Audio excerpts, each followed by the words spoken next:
Hey everyone, welcome back to Two Moms, Too Much Coffee. It's Tempest, and we also have, Michelle, hey guys.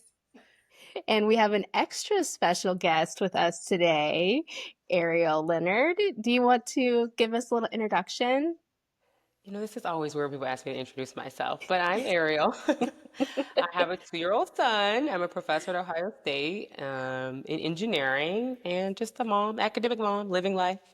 She is so incredible, by the way, everyone. She is has won so many awards that you just like you can't even count her on one hand or two hands. She is incredible. So thank you so much for joining us today. We did bring Ariel on today to have a conversation around C-sections because April is C-section Awareness Month. And Giselle and I did not go through a C-section, so we really would love to bring someone on that could talk about the experience a little bit and just give us some insight into how that went for her. Yeah. Yeah. Awesome. Also, what a humble introduction to yourself because I've met you once in person and I know all of the awards that you've gotten. So, wow, very humble because girl, Just a lots little. of snaps for you. Thank you, thank you, thank you. All right, awesome. Let's go ahead and get into some questions that we have for Ariel. First off, can you just walk us through your birth story? Yeah, sure.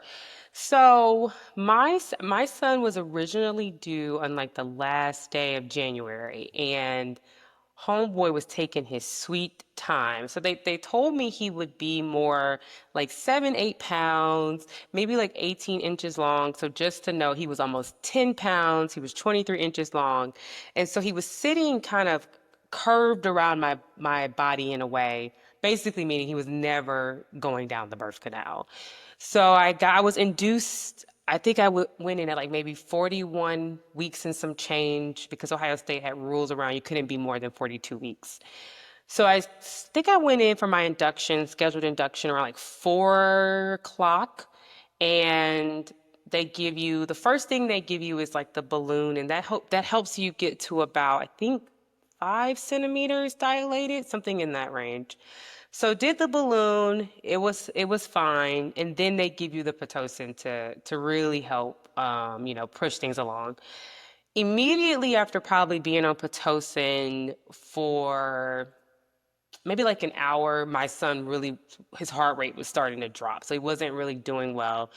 So they came in and they were like, well, we may want to think about a C-section, but I will tell you, I did not want a C-section. So I was very like anti C-section just because as a scientist, I knew the rate of death for C-sections was pretty high, especially amongst Black women. So I really did not want to go that route. Another issue, and people should know this, if you have, especially at a university hospital where there's a lot of rotation between doctors, your doctor may not be the person there when it's time to deliver. And so one of the challenges for me is that I did have a Black OBGYN that I really trusted, but the one on call was not my OBGYN. So I was already nervous about that because I don't know the doctor on call. So I have no idea. I built no community, no connection with this person, and I'm already nervous about dying anyway. So I'm pretty much like I'm not having a C-section. So they're like, well, let's drop the dosage and the Pitocin and let's see how you do overnight. So go overnight, in the birth, it's slow. Nothing's real. I'm still probably not even, I don't think I made it to 6 centimeters, or 1 centimeter past what I was with the balloon. So the next morning, I really wasn't moving along, so they needed to increase the Pitocin. They increased the dosage, and immediately my son's heart rate started. Every time I had like a contraction, he was basically, now that I know, was pushing up against my body, and his heart rate was just plummeting. So it got to the point where it was just plummeting. So it got dangerous. And so the doctor that came in, she was She was very assuring. Like, I mean, I immediately started crying because I was like, I literally said to my husband, I do not want to die here. Like, I'm telling you, like, I've read it, I know, like, I do not want to die here.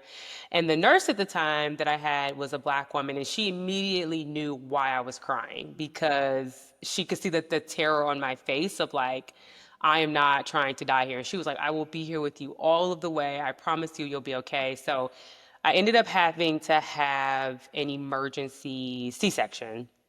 And I'll tell you, when they say emergency, it still moves kind of slow, right? Because you think like emergency, like hospital, like people are pushing you out the door and running, and no, it's not how it works. You still gotta get like anesthesia. They have to set the room up, all of those things. So even still, it's an emergency C-section. It's not really moving like super fast. I feel like it was an hour after, they Mm. told me I was going to have an emergency C-section that I actually went back to have an emergency C-section. So it's a little different. I mean, we've seen like pictures of people having C-sections. So, there's like a screen that where you can't really see what's going on at all. Like there's a sheet that blocks your vision. And like, so for me, my husband, whoever's in the room with you, their vision as well. And they tell you like, you don't want to see that, right? They're cutting through what, 13 layers of skin. So like you don't want to see what it looks like. And so you don't really know what's going on. You don't feel anything. My son came out, and I remember like the first thing I remember is the only thing I remember really is the doctor saying, "Man, look at those hands." He had huge hands. He was huge, right? He was a very big boy. And his hands, I mean, Tempest, you can attest, his hands Yeah. were huge. Um, he grew into his hands. Some babies grow into their head. My son grew into his hands. So he had like the hands of a 3-year-old for real. So he was a big boy. So again, he was never coming down the birth canal. Now, what was assuring was that the doctor that was on call for my C-section had also been in a similar situation. So she was like really reassuring me, Mm. my mom, and my husband, like, I promise you, I'll take good care of her. But it's a very different experience because when they're bringing you off of the anesthesia, you have the shakes Mm. really, really bad. Like very bad. Like you feel like you're very nauseous because they have to sew you back up. So like you have the shakes, you want to sit up because you feel like I'm very nauseous. I'm laying down. If I could just sit up, I would feel better. So you're shaking. I mean, like I had no clue that it was like that. So I'm Mm. shaking. I'm like, and my husband, they're trying to hand you a baby. And I literally said to my husband, I don't want to hold him. Like, I feel like I'm going to drop him on the floor because I Mm. was shaking so bad. And you're very nauseous. You don't really feel any pain yet, right? Because everything's numb, but you just feel like very weird. And you don't really get the, connection of like having your baby come out, them placing the baby on your chest, the things that you normally see. It's really like, I don't want to hold this baby. Like they were trying to give me my son. I was like, no. And my husband finally just was like, you're gonna take this and just like forces him. But I was literally holding my baby, like shaking with anxiety because I feel as they're willing me out, you're still shaking. You shake for a very long time. Mm. I was cold. I was nervous that I would drop him. So you don't really get the bonding, that initial bonding that I would say people get if they have like a vaginal birth with no issues. And then that was pretty much the nurse. She was like, I'm gonna let you sleep for a few hours. And then, that was pretty much it. Yeah. Wow. Wow. Definitely a different experience than what I've Mm. had. I always have asked why people do elective C-sections. I had a friend of mine who had an elective C-section, was like, "Oh, it wasn't that bad. Like I'd do it again." And it's really interesting to hear a more, I don't know if I'd say graphic, but just more detailed version of a C-section that you just provided. And I don't think I would want to do that. So, but No, I I don't completely, understand. Everyone can do what they want. I mean, I don't understand the elective C-section. I guess if you've done it one time, maybe you know, but no, Mhm. it's not fun, and the recovery's not fun either. Yeah, my OB had actually said the reason this that my friend had said that she likes C-sections, she's like, it's because she's never done a vaginal delivery. Mm. And so she doesn't know any different Yeah. because She's like, well, it probably wasn't that bad for her, but she doesn't have anything to compare it to. And so Absolutely. maybe that's why. But it seems even just from just the C-section itself sounds really intense in comparison. Yes. Yeah, absolutely Would agree. agree. Would agree. And the Yeah. shakes is crazy too. I did not know about that. I knew about the shakes from like, because I had the shakes just from having a vaginal, but I can't imagine then adding with medication and things like that. Like my legs were like nonstop shaking, but like Yeah. I didn't have it where like I felt like I couldn't hold her and like keep her safe. So that is just like on a whole nother level that you experienced. Yeah, and it's like you are like you are shaking. Like you don't even know Mm. if like past the like waist down, you have no clue like what's going on because Wow. you can't feel anything. But like the like you are literally like if you were in I would say like Alaska with no gear and it Oh was like, my you know, you would like you're shaking like visibly and you want to sit up because you feel like you need to God. throw up and it's not Hmm. that part of it. I didn't know that because honestly, I didn't do a lot of because I was so anti C-section. I actually didn't do a lot of homework on C-sections. So I Hmm. had no clue, you know, what I was getting myself into or how it was going to be. I Hmm. had no clue at all. It was all new. Yeah. Yeah. I read something that was like, it may have been in my hypnobirthing class that was like, always try to read about all the plans that you might have and like try to read about a C-section just because it's possible. But I felt that if I read about it, I was going to manifest it. So I was like, Me no, ma'am. too. I was like, I'm not doing that. Great advice for someone else, but not for me because I feel like I'm literally going to like put it in my brain and it's going to just like switch. And I was like, nope, not doing it. Not. That's exactly how I felt. Tempest and I had the same doula, and she even was like, "Do you want to learn about C-sections?" I was like, "No, because it's not going to happen to me." Like, nope, not at all. And boom, here I was in the. I remember after it was like, man, look, I shouldn't have even said it wasn't going to happen to me because it did happen to me. Yeah, and you also said, just go back to the very beginning, that you were 41 weeks. That is a long time being pregnant. I know how long it feels when you're like a week before you're supposed to give birth. So like I couldn't imagine almost 2 weeks afterwards, still just waiting. Oh man. It was He awful. was I did cozy. like, what do they call? I mean, what is it? The sweep. I think I Oh, did like 3 sweeps because when you're that far, when you're past 39 weeks, you go to the doctor like every day. It's like crazy how much you have to Mm-hmm. go. And I probably did like, what do they call it? Membrane sweeps? Is that what it's yep. actually Mm-hmm. called? Okay. Mm-hmm. Yeah, I think I may have done like 4 or 5 of those things. And obviously they did not work. Yeah. He was like, I'm staying inside, mom. Yeah. He was like, what is that? Whatever. I'm Yeah. cozy.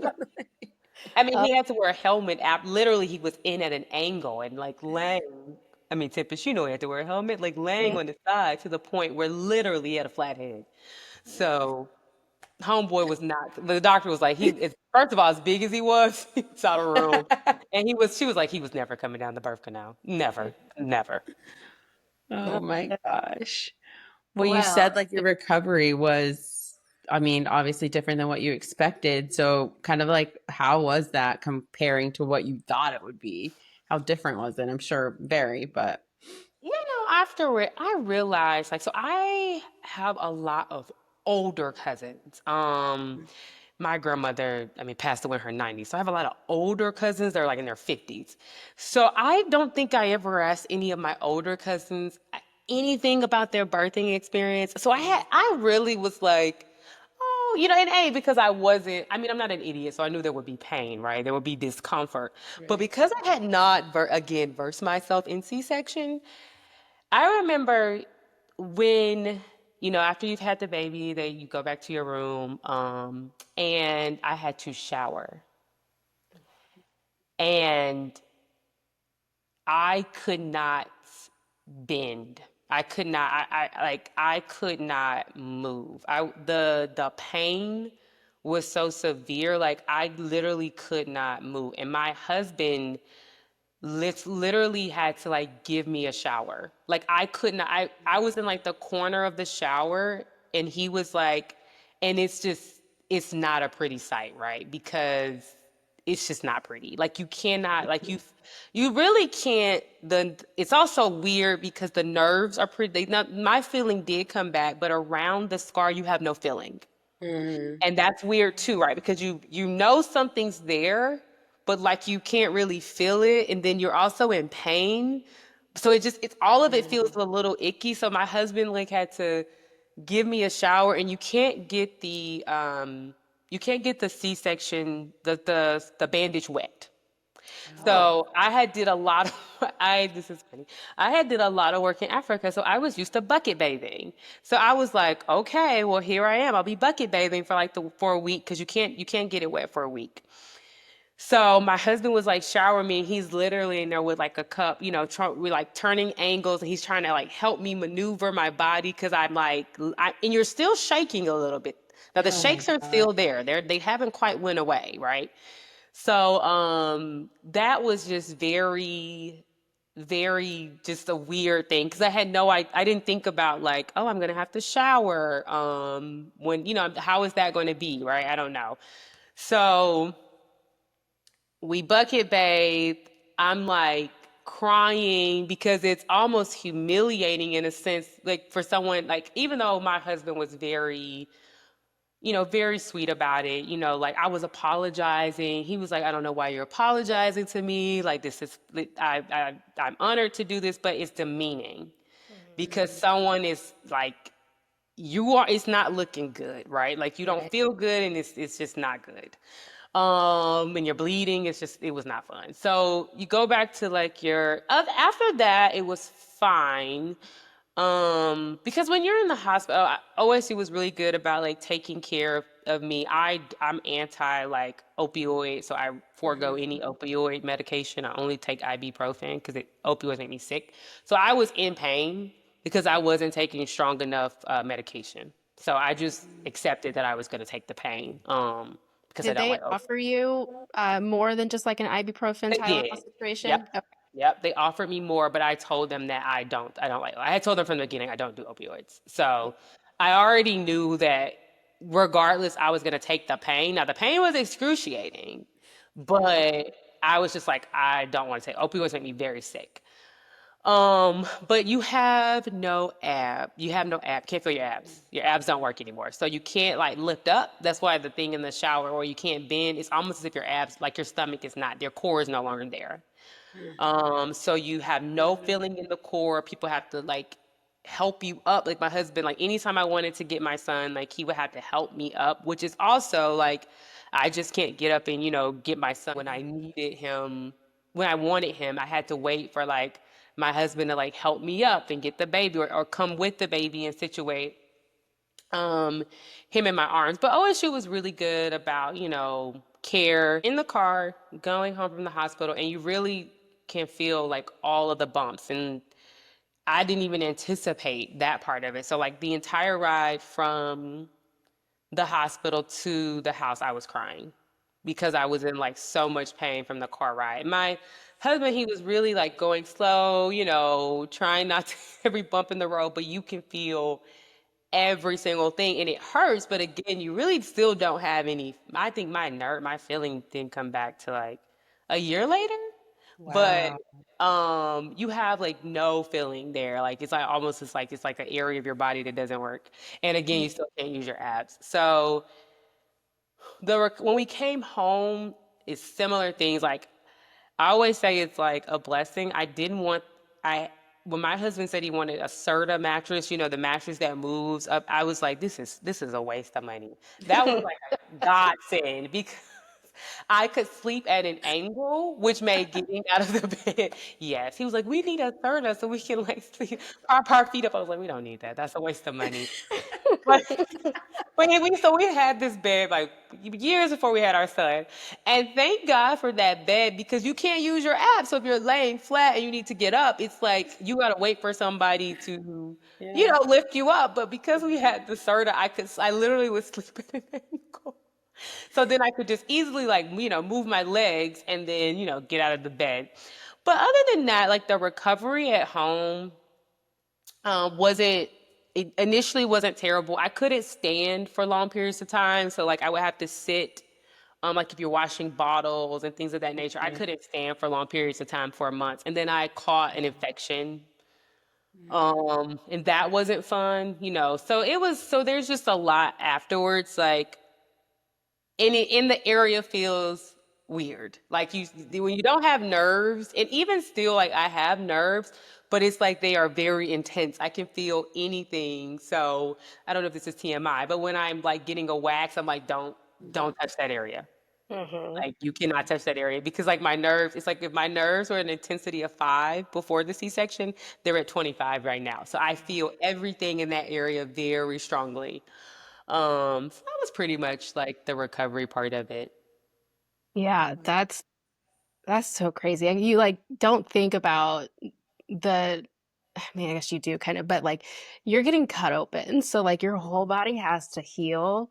And like I know that I've gotten very tiny scars where like I can't have that feeling. I couldn't imagine your whole abdomen, getting cut. So that it's just so crazy. And the recovery, I totally understand what you mean when you say that it feels like demeaning and Mhm. you birthed a whole child and it should feel like empowering, but I totally understand that feeling. Yeah, for sure. How long were you in the hospital for?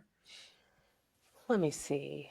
I went in on a Tuesday and I left on Saturday because I think because I had a C-section, I could stay like 2 extra days. Okay. So I stayed. So I left. I think I left. Yeah, it was Saturday morning. We left out on Saturday morning. So a few, five, almost five-ish full days, maybe. Yeah. So even that, like not being able to be in your own space, in your own home with your nice Serta bed. Having to be in the like I was in the hospital for a day and I was losing my mind because I wanted to just be at home.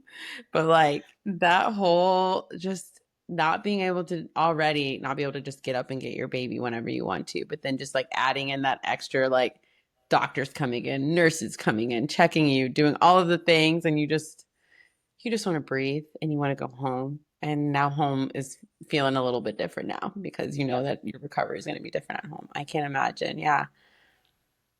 Yeah, and like I said, when you get home, you don't think about my house has stairs. Now I got to go up and down stairs, right? And my house has a lot of stairs, steep stairs Yeah. at that. So, you're going up and down stairs all day. You don't think about like standing there for an hour washing. I ended up buying, I want to say, 10 sets of pump parts because I couldn't stand without pain for like more than like 30 minutes. And I was like, oh, these 3 sets of pump parts are not gonna work because I'm sick of washing pump parts. I literally bought like I think I spent like $300. I want to Yeah. do that now. I To be honest, I didn't need to get a C-section to buy a I bunch of know. pump parts. Like, I actually, was you like, could do that today. yeah, I was like, And I do not want to wash these at Right. all. It's like, what was I thinking? Thinking 3 would be enough, right? So like I ended up buying like 10 sets of pump parts because I was like, I'm not washing these pump parts every day. Mhm. And I mean, just too much because I couldn't stand for a very long time without being in pain. And in hindsight, I probably should have because my mom and my husband could have washed those bottles and stuff, but I was just like, I need to do it because only I can do it the right way. Mhm. So like the standing and then like catching the infection, that wasn't fun because then again you're having to go back to the doctor, take antibiotics, and I had to toss the milk, right? So you're still pumping, but it's like the milk doesn't matter because you have to take this antibiotic to cure Oh, the infection that I had. So it's just like those parts, like the things that you don't think about. I think because like people, even like I feel like even on TV or even when women have C-sections, they don't talk a lot about the recovery aspect and like what it really means. It's a Mhm. very long recovery. Yeah. But like I said, it took almost a year for the feeling in that area to come back for sure. Wow. That is a long time. Like I've never even that was not even something I've ever even thought about with coming with C-section. I've always thought about like the pain of it and like the recovery of, trying to like get up out of bed and things like that. But like the feeling aspect of you not even having feeling, and also like your core too, but like it's a whole nother ball game And so of like just Tempest things that knows they like don't. I'm a big runner, and like when I tried to Mm, work out again, and I could not. It took me over a year to run again.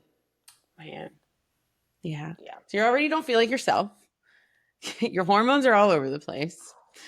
You can't feel where you used to have feeling. And now it's like something that you enjoyed so much that you got out of, that's gone too. That's just a lot for a year for someone to just like find balance. That's tough. Yes. Yes.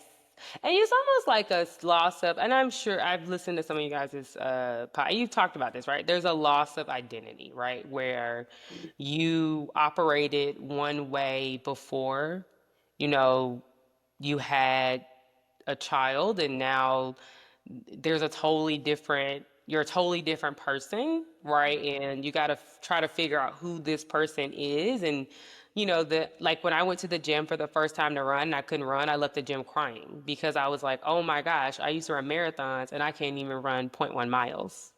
Like stuff like that where you just feel like, well, like nothing is the same. And then you have this scar that you did not used to have before. And that's not, it's not, I feel like I actually, compared to what I've seen from other people, I have a pretty good scar. But that's like, it's, you look at your body's mutilated, right? And you like, I don't even want people touching me in that area. I don't even want you looking at me. Like, I don't even want people looking at that part of my body. Because you feel like it's like your body's just like, not like, yeah, I feel like you feel like it's just disfigured in a way, right? That takes a while to, now I don't care. But in the moment, that took a while to get used to too, right? Because now you have this scar, right? And it looks awful but it looks better once it starts to heal. But in the beginning, it looks really bad.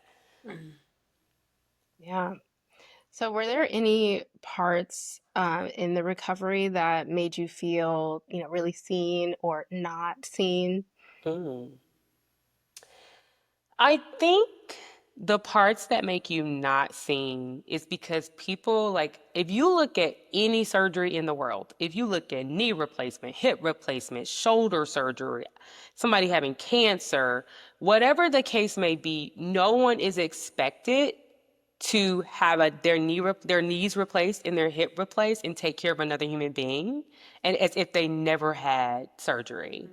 And I think the issue is even the people around you don't grasp like the magnitude that someone just cut through 13 layers of your skin to pull out a 10-pound baby that's 23 inches long.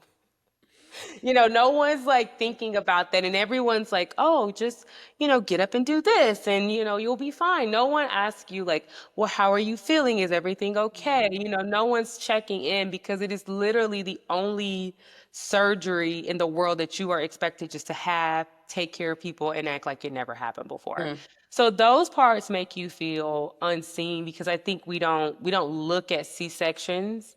We care so much about the baby that we don't look at C-sections the same way we would look at any other surgery. No one would expect a person that had a double mastectomy to get up and take care of other people. No one would have that expectation, right? No one would expect people that have had knee replacements to walk up and down stairs and get bottles of milk, and no one would expect that. That would be like that absurd. You shouldn't do that, right? You're gonna right. hurt yourself. We don't look at see. So those parts make you feel, unseen in a way because you're like, hey, like I just had this major surgery, right? Like even my cousin was a doctor is like, yeah, people need to think more about it. Like it's 13 layers of skin that they're cutting. That's not, it's very dangerous actually. So Mm, those parts make you feel unseen. I think the parts that make you feel seen is like in your immediate circle, like your immediate friends, or like for me, my spouse, my mom, they understand the magnitude of it. And so, they're, going above and beyond to make sure like that you're okay, and I think those parts, especially when you have friends who have had C-sections, right? They understand what it really means and the healing and the recovery and the mental part of it. So There's a professor that I am really close to. She's older than me, but her son is like a year, maybe 2 years older than Monta. And she was very good about, checking in and, making sure I was okay and, always checking in. So it's like you're the immediate people who are close to you. Those parts definitely make you feel seen. I think in the other women, like I said, that have had C-sections and really understand how it really is, they definitely make you feel seen. But I think as a whole, the world, it's like you just had a C-section, bring your baby to the doctor on Monday. Right. I thought it I was can't do. crazy just us to do that without a Right. C-section. Now I'm thinking we just do not do enough for women that have had a C-section. Like, yeah, my Right. abs don't work, but let me come in here and bring my Yeah. baby, right? Let me do that. That's exactly what I should do. Yeah, So so it's stuff like that. Even in OSU's nurses were very, I will say, they had very good staff about, I think of with recovery. So I was actually sad when I had to leave the hospital because I was getting like top-notch tender service in love the and hospital. care. Right. I'm like, do we have to leave? Can I stay here? Yeah. So I know that there are sometimes people will say like having a C-section is easier than vaginal birth because, you can go through what you obviously did with an emergency C-section, but people will say that you don't go through all the labor and whatnot. What is your response to that? I think it's silly. I don't think they're comparable, right? Like it's just two, and I think each one comes with pros and cons, right? I think vaginal birth can go very wrong, just like C-sections can go very wrong, right? So I don't look at it as like one is easier than the other. I just don't think I don't think they're just, I think they're just very different. I don't, Yeah. I had, for example, C-section. I had friends that had C-sections. They had like no issue, like they had no pain. They Mm. went about their way, no question about it. Then I have one friend who, had three C-sections and they're like, they can't even laugh a certain way or they feel the pain. Like you still feel the pain. Like, that like if I twist, like if I move very like a sudden movement, I still feel the pain in that area. So I mean, I think even within the C-section world, like the experience can be varying. The shakes are the same no matter what, but but the experience and the recovery can be like totally different, right? Because everyone's body is just very different. Yeah. So I just don't think I hate when people say that like, oh, it's this well, vaginal's easier or C-section's easier. I think they all come. I mean, you hear terrible vaginal birth stories. I had a friend that had extreme tearing, right? Like so it's I don't think you can compare. That's just me at least. Yeah. Like apples and oranges. Yeah. It's a surgery. It's an abdomen surgery. So I've never understood the comparison either because they are very different. I mean, the recovery in general, I mean, any surgery is going to be different and like have a different recovery no matter what. But like then Yeah. compare and say one's easier. Just apples and oranges, honestly. And I just don't even know why. No one says that knee surgery is easier than hip surgery. I don't know why when it comes to like women's health, there's like, and I don't know if it's like women needing to one up each other because it's like it's just it's not comparable. Like they're just not the same in any way, shape, or form, right? They're two very different things, and again, they have their own sets of pros and cons. So yeah. Well, because of that, or like, the easier, not easier, anything like that, is there any other like misconceptions of a C-section that you would like to just squash from your experience? That's a good question. Hmm. What myths about C-sections do people have? I think the one is kind of like this point that people do think they're easier. Mm. I think that's a like oh I like I've heard people say the same thing. I'd rather have a C-section, and then I ask them like a week later, do you still have that choice? And they're like, no, I don't. I would make that choice again because I think it goes back to like that misconception that this is easier because I get to choose the time and I have the baby and I keep Mhm. it moving and they're not thinking about anything else and no one's saying, no one's talking about the shaking, the pain, the nausea, and some people have permanent nerve damage. Yeah. Having permanent nerve damage, if you have keloid skin, what does the scar look like then? The abdomen change, like your abs. Some people have, what is it? They have it, what, ab dysplasia? What is it called? Oh, the Where they, destructor? Yeah. yeah, I had a Hmm. friend that had to have the abs sewn back together. Yeah. Mm.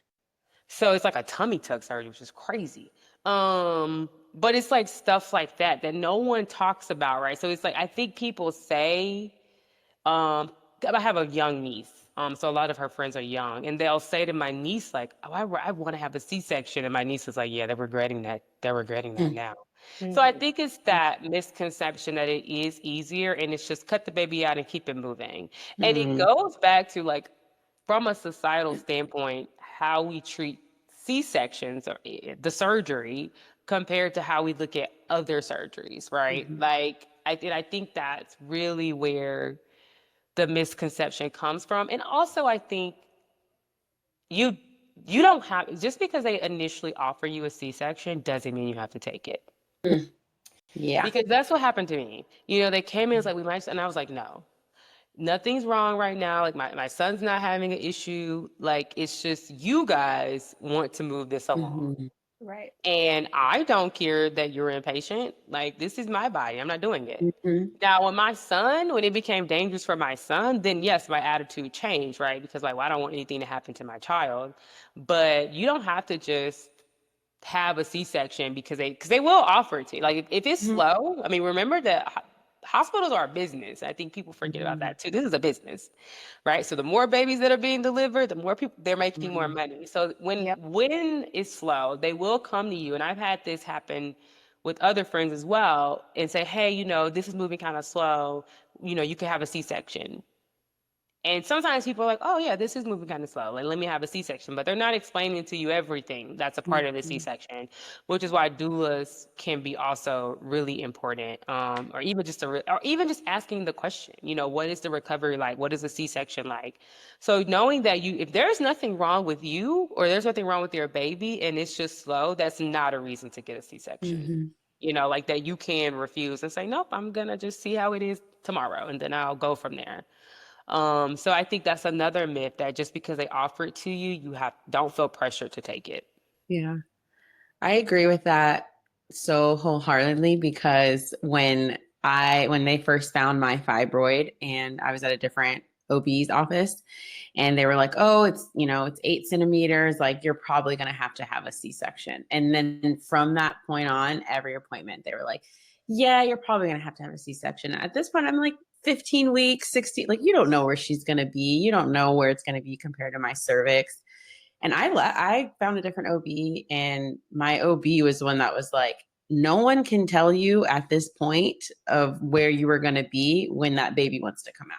Right. I can't even tell you today if you would need a C-section just because I don't know where fibroid's going to be. I don't know where she's going to be. Mm, And I changed because of that. And she was the one that was like, we're going to see what your body does. And we're going to let your body do what it's supposed to do. And then if that time comes, we'll talk about it. But no doctor should be telling you today, like you need a C-section.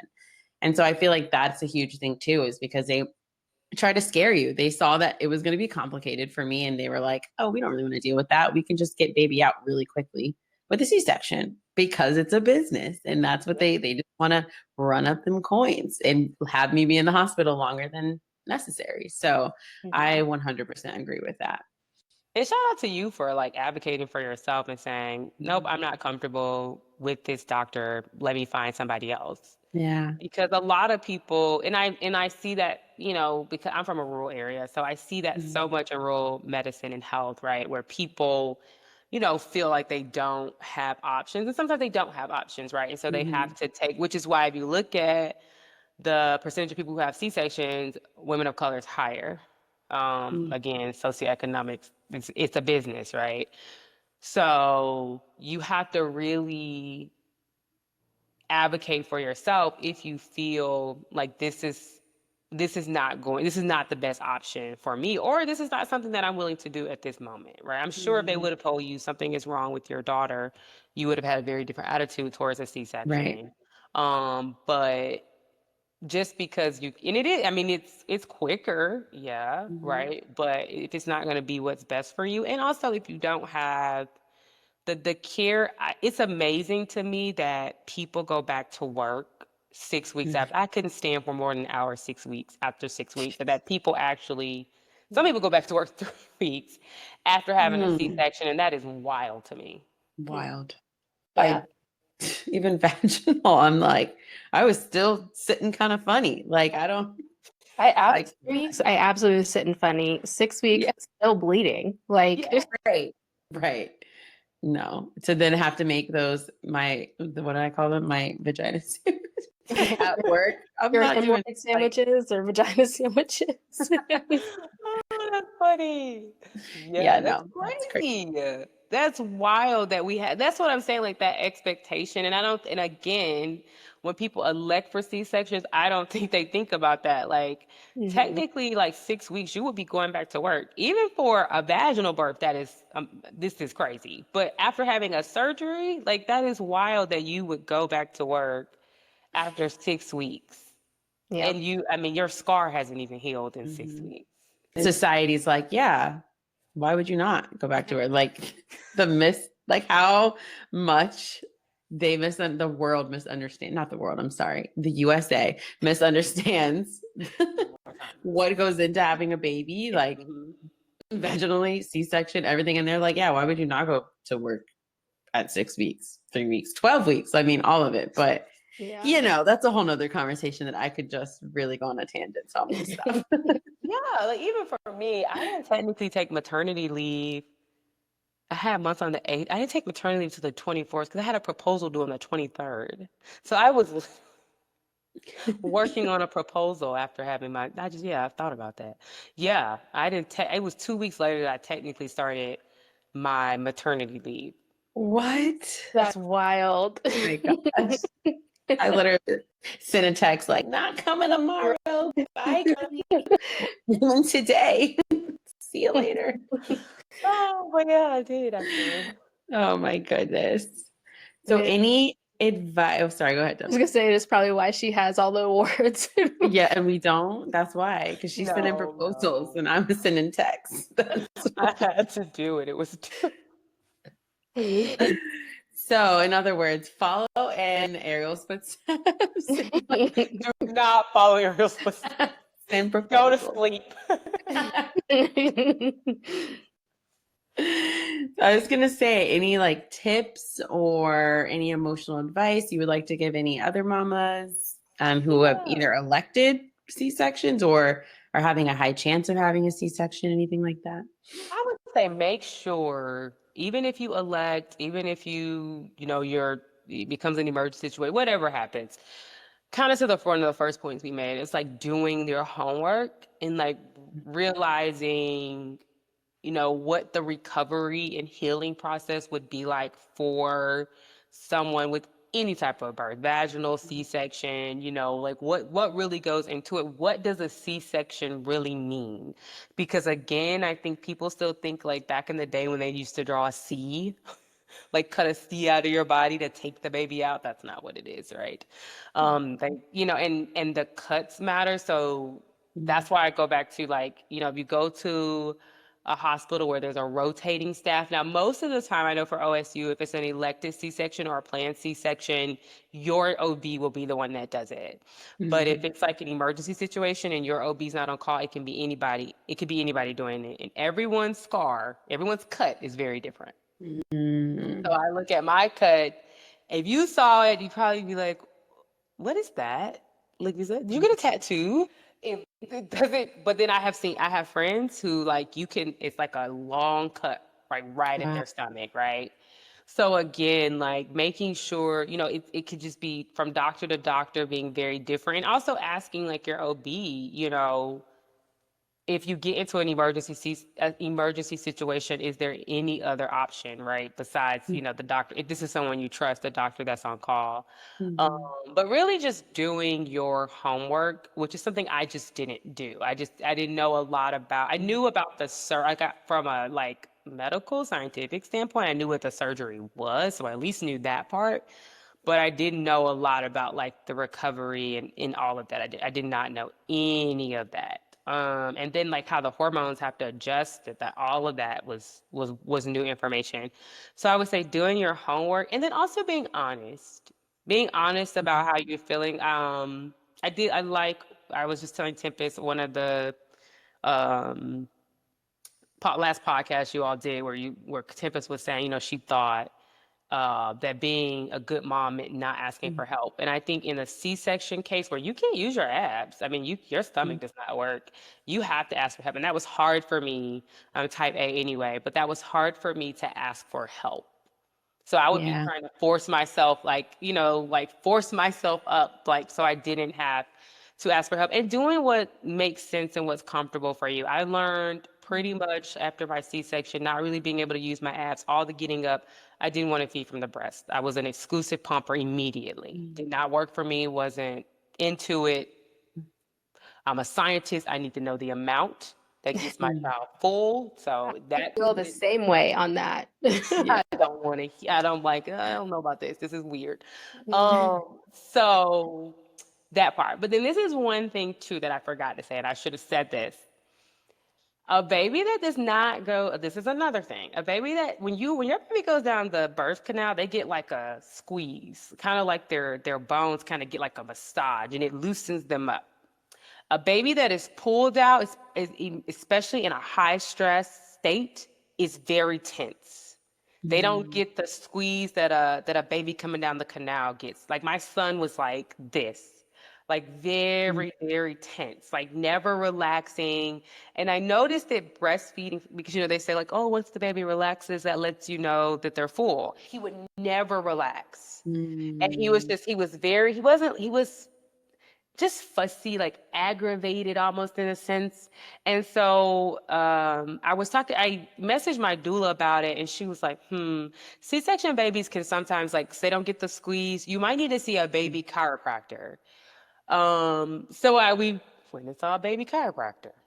If you're in Columbus, she's at Replenish. I don't remember her name, but she's there. Oh, I didn't know they had chiropractors there.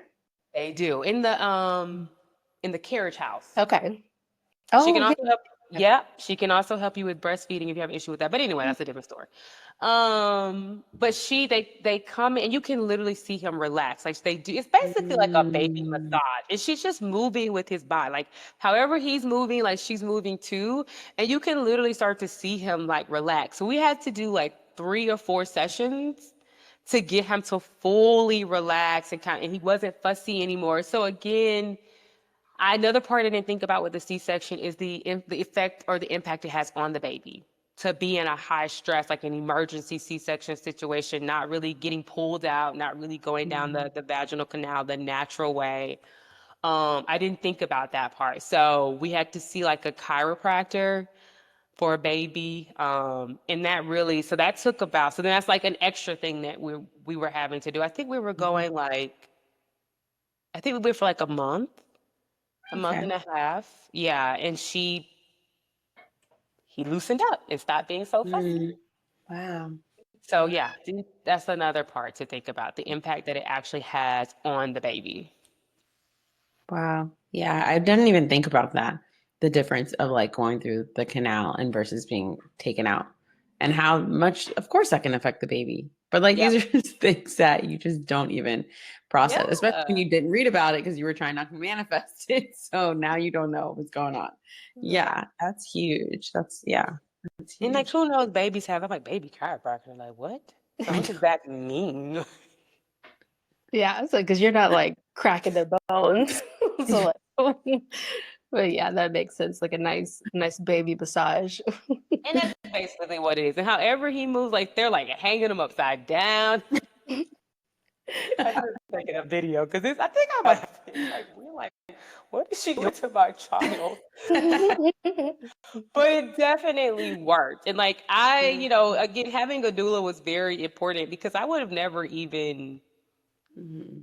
thought about I just thought he was just fussy, right? Mhm. Like, but really he was just stressed out, basically. Yeah.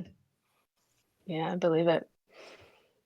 All right. Well, I think that that's about enough of our questions that we have today. Is there anything additional that you want to add before we finish up?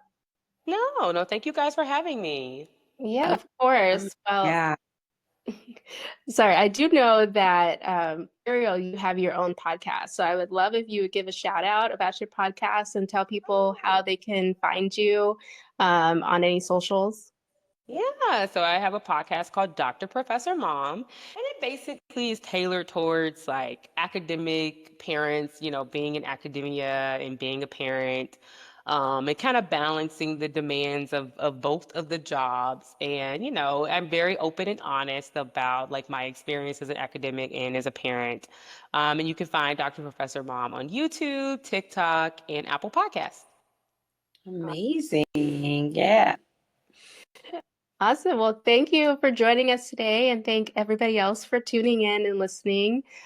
Please feel free to like and subscribe. And if you have any comments or DMs that you want us to talk about with Ariel or give any feedback, we would love to hear it. So thank you so much. Have a great day, everybody. Bye, guys. Thank you. Hey, thanks for joining us on Two Moms, Too Much Coffee. Don't forget to like and subscribe, and feel free to leave us a review.